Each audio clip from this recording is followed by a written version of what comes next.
All right, Jesse, let's do some questions. They're kind of a long one here. This one comes from Steve.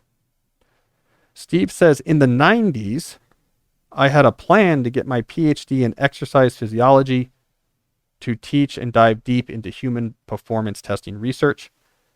Unfortunately, I allowed my significant other at the time to convince me otherwise, which led me down a path of ever-changing careers, always taking different jobs to maintain some sort of financial security. At the age of 53, and after listening to most of your Deep Questions episodes, I now have the confidence and motivation to go back to school to achieve my previously stated goals. However, after doing the math, I would be 60 by the time I graduate with a PhD, which would leave me maybe 10 to 15 years to work before retiring. One alternative is to start a small human performance testing lab as a side gig, slowly building up a strong client base while maintaining my day job as an office manager for a major Southern California university. All right, so that's the question. At the age of 53, do you go get your PhD because you have this idea for some sort of performance testing lab vision that you could run? Well, Steve, regardless of your age, my graduate school advice applies here. My graduate school advice says never start a graduate program unless you have clear evidence that the specific degree you're going to get at the specific school that you're going to get it is needed to unlock a specific step in your career that is appealing to you, that you've gotten to a point where you say, I see this thing I want to do. This is why I want to do that. But if I can get this degree here, I can do it. Otherwise, I can't. I am not a big believer in get the degree to see what options it opens up. Now, you have a bit of an idea about what you want to do with this PhD, but I think it is too vague to qualify. I mean, just based off of your question wording, so I'm extrapolating here, but just based off your question wording, you have this idea that there's some startup with a human performance testing lab that could be interesting. That is super vague. I would not spend 6 or 7 years getting a PhD with the idea that like maybe that will help me do this thing that's kind of vague. I think your side hustle exploration approach is probably the right one here.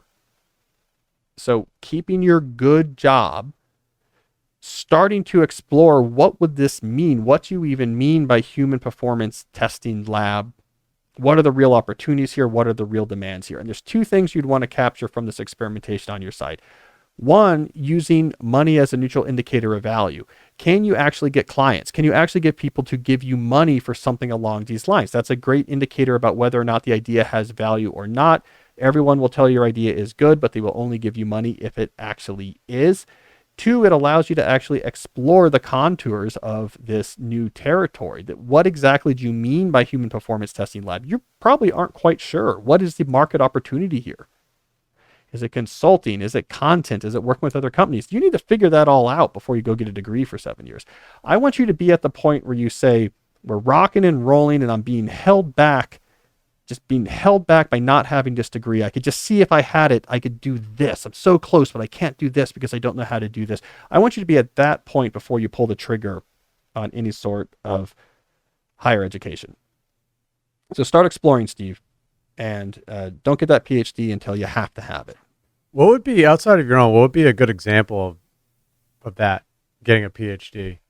Like clearly elevating your career? I mean, it's a good question because PhDs are very specific. So obviously academic, if you want to be a professor, then you're going to need a PhD. We have a question about this coming up. And so if you're going to be a professor, you do need a PhD, but that's where the second part of this is this degree from this program is what I need becomes important. Because if you say, I would love to be an MIT professor, so I'm just going to go get a PhD. It's like, well, wait a second. You better be getting a PhD from a top 2 program, or it's not going to be the right thing. I have this issue also with a lot of military and recent vets that I talk to who are using their GI Bill.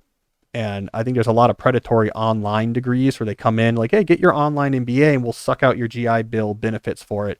And it's convenient. You kind of do it on the side. And it turns out that the employers down the road say, I don't know what this online MBA is. And you just wasted your money. So the specific degree matters. There's other fields that have specific PhD requirements. So in biomed research, working for a drug company, you want to be on, I have a colleague who's wife works on respiratory virus vaccines at Moderna. So we always tell him, your job for the rest of our culture is to make sure your wife is completely unburdened, because we need her working on that, right? You can help the culture. But if you want a job like that it's not an academic job, but you need a PhD for that. Be very careful about PhDs is sort of the way I think about it. Like in computer science, this has shifted, but the traditional thinking in computer science, for example, is if you're just looking at going to industry and making salary, getting a master's degree, especially if you do a 5-year program where you start your master's classes as an undergrad and just add an extra year. So you do 5 years and you get an undergrad and a master's degree. From a pure economic perspective, is probably worth it, because with the master's degree, your starting salary is up here. With the undergrad, it's down here. And in the time it takes you to get that master's degree, you couldn't catch up. So you do start out ahead. The math often, or at least it didn't back in my day, work out for getting a PhD and going to industry. So if you spend 5 years to get a PhD and then you go to work at Google, you're going to get paid more. Your starting salary will be more than someone coming in with a master's degree. But it took you 5 more years. And in those 5 more years, the person who started with the master's degree has been promoted enough that they're making a lot more than you are coming in. So you actually have to account for the time it takes to get the degree. So that was always the conventional wisdom. There is one exception right now, that's AI and machine learning. If you are able to get a PhD from a real star in the field in a relevant artificial intelligence topic, where you are doing moving the avant-garde of the field forward type research, like I'm moving forward what's possible with deep learning. I'm working with Greg Hinton in Toronto, and we're sort of innovating the field. Some of those PhD students are getting close to or exceeding 7-figure salary offers. So in some fields like AI, where actually being able to produce original research is going to be a huge competitive advantage, then a PhD might be different. But if you're going to go into a development job or an executive job, then in computer science, it's not really worth getting a PhD. So just be wary about it. Just go in with your eyes open. You have to you need evidence. This is the type of thing I want to do. I know for a fact it requires a PhD to do it. I know for a fact the quality and competitiveness of the program I'm going to go to will satisfy what's necessary there. You just want clarity. Never use graduate degrees as a delaying function, as a generic option opening function. No, it should be very specific. It should be solving a very specific goal.